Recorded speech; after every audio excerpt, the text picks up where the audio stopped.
Hablamos del proceso penal que se inicia a partir de ahora por el asesinato del doctor Orlando Jorge Mera. Tengo a Miguel Valerio aquí, nuestro amigo de la casa, parte de la familia de CDN, quien es el abogado de la familia. Miguel, buenas noches.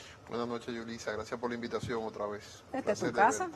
Eso es cierto. Gracias a ti. Yo soy el analista honorífico permanente, del honorífico, honorífico, por supuesto.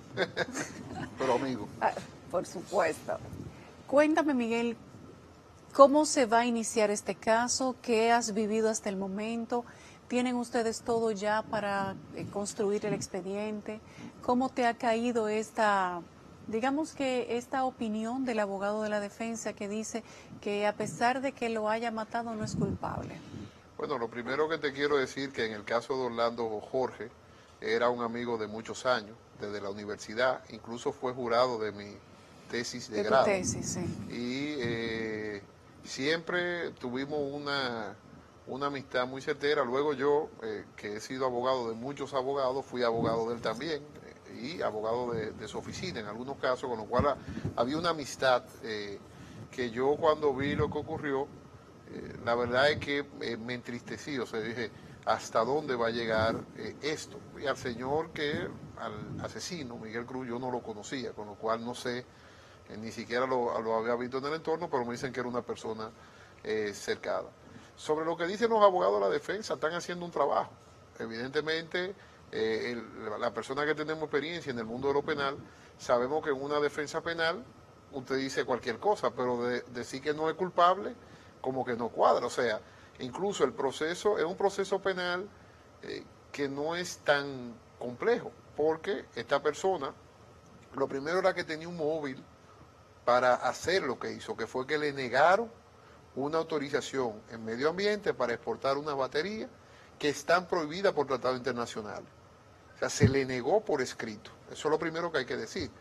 Una persona que se traslada a hacer una reclamación con un revólver en mano y que tiene hasta armas de guerra en su vehículo, pasaporte, maleta, dinero, evidentemente. Y una cantidad de municiones como esa. Tenía municiones para acribillar el piso la completo. La tesis que yo tengo es que si no lo hubieran dejado pasar, él iba a acribillar tal vez iba a subir ya de otra manera. Entonces, evidentemente, una situación en la cual se planificó ese horrendo hecho. Eso no queda. Entonces, cuando se planifica un hecho, la calificación jurídica se llama asesinato. Sí. Entonces, aquí estamos hablando de un asesinato vil, cobarde, de hecho, abusador, porque encima según lo que hace la autopsia, dice que hubo disparos a distancia y luego se acercó y volvió y remató. O sea, que eso fue una situación penosa y como yo he dicho, o sea, Orlando murió lamentablemente, porque eso no se va a poder ya reparar, por decirle no al tráfico de influencia y decirle no a la corrupción y decirle no a algo que los políticos tienen que entender, al amiguismo, a supuesto compromiso de campaña o de lo que fuese. Le dijo que no, porque no procedía en la ley ambiental, con lo cual Orlando en ese momento se enaltece como figura, porque encima de lo que hizo fue decir a una persona, eso no se puede. Pero muerto, ¿a qué precio se enalteció? Es que la función pública tiene ese tipo de... Él no sabía que se iba a pagar ese precio, no, sin duda. Jamás. Incluso lo que dicen las personas que tuvieron en el instante fue de que cuando se intenta detener ese hecho tan horrendo, él dice que es su amigo y que no interfiere. Pareciera que era una manera de calmarlo, porque la persona estaba sumamente agresiva. Llegó muy agresivo, incluso en la narración de la medida de coerción dicen que a un señor de apellido Mendoza lo golpeó en la frente. Y fue y se quejó y que había que ver el ministro. Y evidentemente ante esa situación se trató de calmarlo. Y el primero que Mire, señores, conoció a Orlando Jorge. Orlando no era una gente de alzar la voz, ni siquiera. O sea, ese no era su estilo. Trató de apaciguarlo, pero la situación se fue de control. Y evidentemente este señor no fue a hablar. Él fue a matar. Eso te iba a preguntar. ¿Se podría evidenciar en el proceso o durante el proceso del desarrollo de este caso que esta persona en ningún momento tenía la intención de conversar con Orlando Jorge Mera? Totalmente. Cerró la puerta, le puso seguro, sacó una pistola, se escuchaba vociferando dentro de la oficina, pero no se escuchaba la voz de Orlando, o sea que probablemente él lo estaba dejando desahogarse, pero esta persona le entró con 13 disparos. ¿Qué persona resuelve un problema con 13 disparos? No, y más aún, o sea, ¿qué persona se dirige al despacho de un funcionario a hablar con una pistola y dispara? Sí. O sea, es una situación que resulta ilógica, con lo cual cuando yo oí que hoy no era culpable, yo dije, bueno, ese es un trabajo de un abogado defensor, tomémoslo dentro del marco de una declaración aislada, Bueno, eso se puede tomar con pinzas también. pero es una actitud. Puede O decir, sea, no es culpable porque no lo han condenado. Fue lo que yo pensé. bueno, Si tuviera que completar la frase, bueno, realmente fue una frase muy desafortunada. O totalmente. sea, uno maneja mucho proceso penal y lo primero que uno se coloca, como efectivamente lo están haciendo en el lado de la víctima. Pero uno tiene que entender que el abogado defensor, yo soy una persona que comprende el proceso, evidentemente tiene que hacer su Te trabajo han también. tocado tus malos a ti, pero tú eres un poco más lógico. No, yo soy un abogado. Cuando te tocan esas personas medio malas, medio traviesas, no te he escuchado decir cosas como esa que parecerían ser sandeces y que pueden inclusive lacerar el sentimiento de la gente que lo está escuchando porque es muy pronto. No, bueno, yo vuelvo y repito que lo quiero dejar en el marco de un rol del abogado defensor, pero evidentemente de que uno como abogado con el tiempo va tomando experiencia también.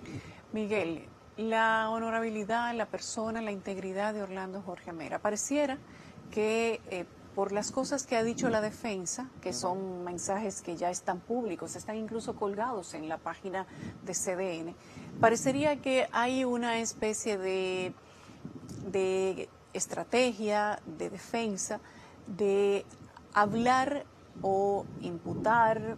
Es difícil imputarle a un muerto que no tiene ya cómo defenderse. No, sí tiene.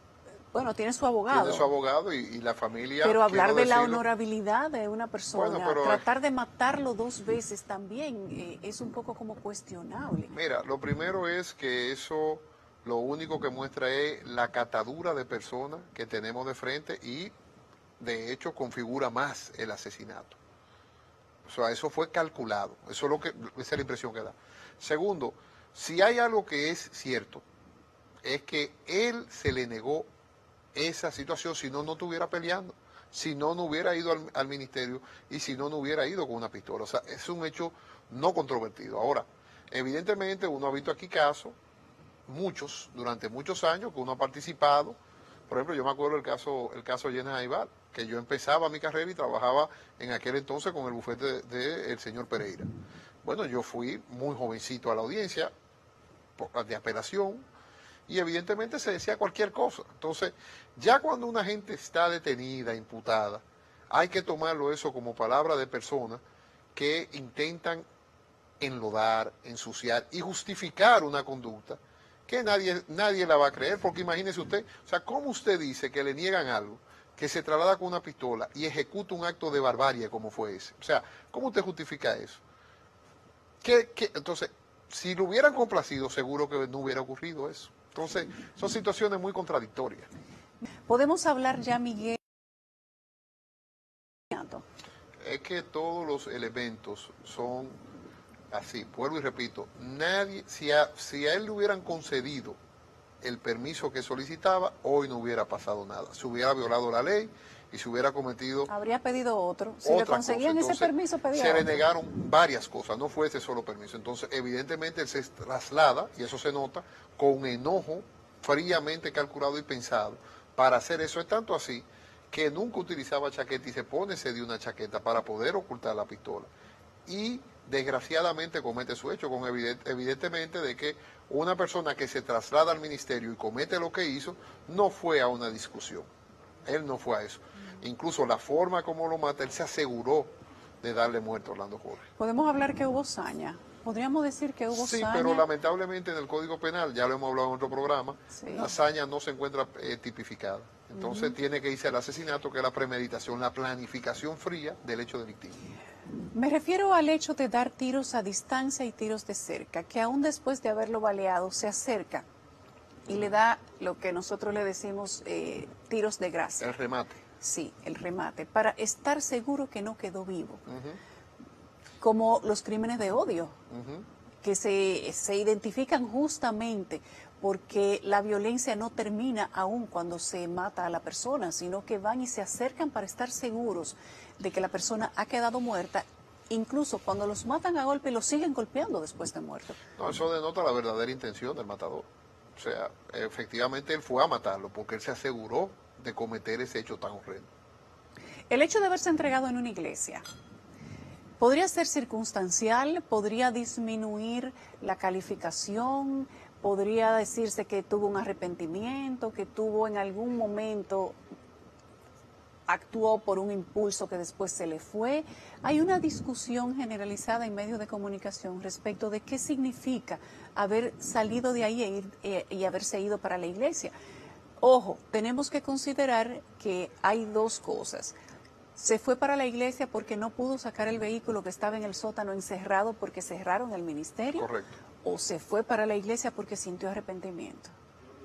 Mira, arrepentimiento él no ha mostrado hasta ahora. Todavía O no ha mostrado sea, no, arrepentimiento. y hoy en la medida de coerción fue con una actitud muy fuerte. O sea, no fue una cosa y sus abogados evidentemente solamente están actuando por procuración, por su cliente. Entonces, la conducta que uno ve es que ellos van a defenderse a capa y espada del hecho delictivo. Con lo cual, arrepentimiento como tal, No se ha no se evidenciado. nota. Y además se nota en la forma que él sale. Ahora, que él decidió irse a una iglesia, bueno, pudo irse a la Comisión de Derechos Humanos, pudo ir a la policía, pudo ir donde él entendiese, pero evidentemente de que lo que no hay es un arrepentimiento, eso no se da. Miguel, en tu experiencia en materia penal, ¿por qué una persona que no le respeta el derecho a la vida a otra persona toma miedo y exige que se le respete el derecho a su vida como condición para entregarse? Mira, evidentemente de que cuando una persona pide respeto a su vida es porque en definitiva siente temor, pero acaba de quitarle la vida a una persona. exactamente, pero temor ¿de qué? Porque la vida al final de cuentas es una persona que irá a un juicio donde se oirán 2 campanas, ya se anunció en el día de hoy, y yo estoy seguro que al final le van a imponer la pena máxima de asesinato, que son los 30 años, o sea, y no creo que salga porque él corresponde el prototipo de lo que narra la medida de coerción criminológicamente a una especie de sociópata, o sea, una persona que no podría ir a la calle porque podría cometer el hecho delictivo, porque en numerosas ocasiones nosotros tenemos ya, porque ya empezamos a hablar con testigos que van a demostrar cómo este señor actuaba de manera constante, era una manera violenta y prepotente. O sea, Esa era por eso su que, forma de actuar. claro, por eso que yo hoy cuando me preguntaba decía, es un asesinato vulgar y vil. O sea, es un asesinato. Aquí podríamos teorizar 250 tesis diferentes, pero es un asesinato. El perdón, Miguel. Sí. Mira, a Orlando Jorge hay que reconocerle algo. Lo conozco yo también de retiros y de la iglesia. La familia Jorge Villegas es una familia desde hace muchos años, estamos hablando de un periodo de más de 20 años, entregada a la religión católica. El perdón es propio de los cristianos, fue un perdón cristiano, pero aún la Biblia dice que la justicia de los hombres no es la justicia divina, son justicias diferentes. Entonces, evidentemente, ellos en ese comunicado expresaron lo que pensaban de manera cristiana. Yo te perdono, eso no quiere decir que no vamos a ir a un proceso donde efectivamente tendremos que hacer valer los derechos de la familia. Yo te perdono no significa que no voy a procurar justicia. Evidentemente que no, o sea, no, de eso no se trata, o sea, se trata del perdón cristiano de una gente, por ejemplo, Patricia Villegas, yo le digo Patricia, es mucho más sencillo. Patricia es una gente consagrada a la religión, o sea, Patricia no sale de una iglesia y de una misa. La hija de Orlando, ya vimos, es de lo Heraldo. Y el mismo Orlando Salvador es una persona de ir constante. Y en la fe cristiana el perdón existe, o sea, tú no puedes dejar perdón. Ahora, eso no quiere decir que la justicia de los hombres, como dice la misma Biblia, no lo haga. Habría que leerse, por ejemplo, el Deuteronomio, o te puede leer cualquier libro del Pentateuco, los 5 libros de la Biblia, donde te va a decir exactamente que la justicia divina es una cosa y la justicia de los hombres es otra cosa.